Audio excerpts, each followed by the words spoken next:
This tutorial is brought to you by CreativeCow.net.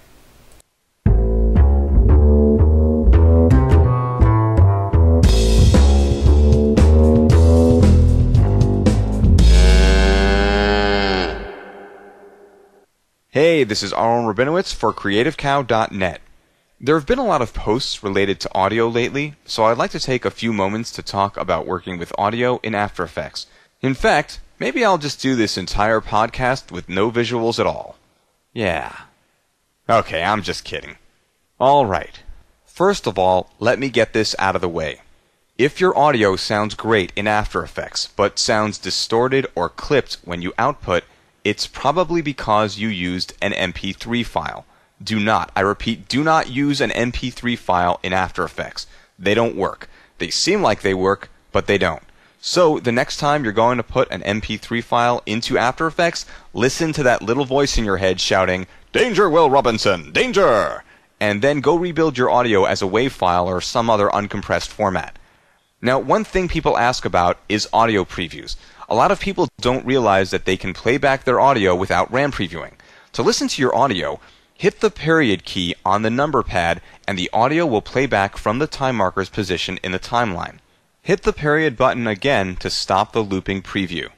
Now by default, After Effects will play 10 seconds of audio. However, if you need to hear more, you can change this amount to something else by choosing Edit, Preferences, Previews. In the Preferences dialog, in the Audio Preview section, you can change this amount to whatever you need. There may be a negative effect from adding in more time here, but I haven't seen that. You'll have to try it for yourself. But speaking of slowdowns, if you've ever tried to RAM preview a long animation that has audio, you'll notice that After Effects appears to just sit there for a few moments before it starts to cache the video frames in the RAM. That's because it caches the audio first. If you're only interested in previewing the video, you can either turn off the sound for your audio layer by using the layer's audio switch, or you can choose Composition, Preview, and then click on the word Audio to uncheck it. When you're ready to re-enable the audio preview, just go back and do the same thing.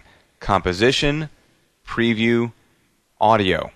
You'll also notice there are other audio options such as Audio Preview Here Forward, which is the same as hitting the period key, and Audio Preview Work Area, which plays the audio found in the current work area of your composition.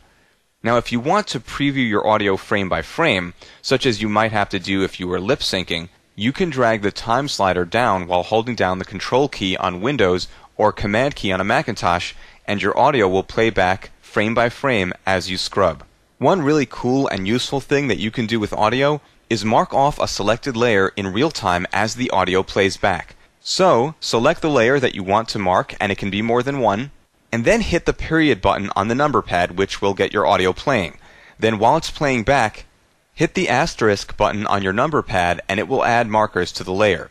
You won't see those markers until after you stop the preview, but when it's done, they'll be there. I'll warn you that the markers are usually 1 to 2 frames off from your original timing because of the amount of time it takes for the information to get from your keyboard to the processors and out to After Effects. But that's a simple fix. Just drag the markers down and preview the audio again to make sure everything lines up properly. By the way, this whole thing works with RAM previews as well. Oh, and you don't have to preview at all to add markers. Just go to the point in time that you want to add a marker, and with the layer selected, hit the asterisk key. Now, I show this tool to people, and often they ask me, come on, how useful is that really? Do you actually use layer markers for your audio? I always answer that no matter what the project, if there's audio in it, I have markers, always. There's no better way to mark off timing for different effects and animation. It helps keep things organized, and as you know from listening to this podcast, for me, that's a big deal. And to keep things even more organized, after you've added the markers, you can double-click on them, and then in the marker dialog, you can add comments. And after you click OK, you can see those comments in the timeline. So all in all, markers are probably one of the most valuable tools that After Effects offers, at least for me. Another great thing about audio is that After Effects allows you to see the audio waveform. This can also be very helpful in marking off time. Select your audio layer and hit LL on your keyboard. That's the letter L twice in quick succession. Being able to see your audio means you can get a much better idea of when certain events are supposed to happen. Maybe there's music with a cymbal crash that you want to accent with animation, or maybe the sound of breaking glass. Being able to actually see the sound wave means you know exactly when you need to have your animation or effect kick in. I do want to warn you that showing more than a few seconds of the audio waveform in the timeline can make After Effects run slowly. So make sure to zoom in a bit before revealing the waveform. Otherwise, things may freeze up for a few moments. Now, if you're one of those animators who likes to get real control of things and would like to work in the graph editor, you've probably noticed that unlike in the normal timeline view where you can see whatever you've got open there, and that includes your waveform, when you go into the graph view, things disappear, including your audio waveform. But if you select your audio layer and click on the Graph Options button and then choose Show Audio Waveforms, then you can see the audio in the graph view. If you also select a layer's property that you're animating, then you can see both the graphed keyframes and the audio. That can be pretty helpful in precision animation. Now, it's not a perfect system because if you try to select a keyframe from your video layer or image, it deselects your audio layer, making the waveform disappear. But it's better than not having it there at all, right? If you've made some changes, you can always reselect the audio to get a better idea of how things are laid out in time and what you might need to do to tweak your work.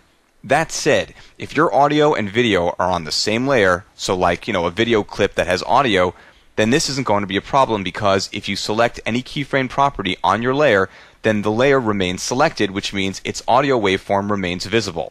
For me, this isn't usually the case. My audio and video are almost always on separate tracks, but maybe that's not your situation.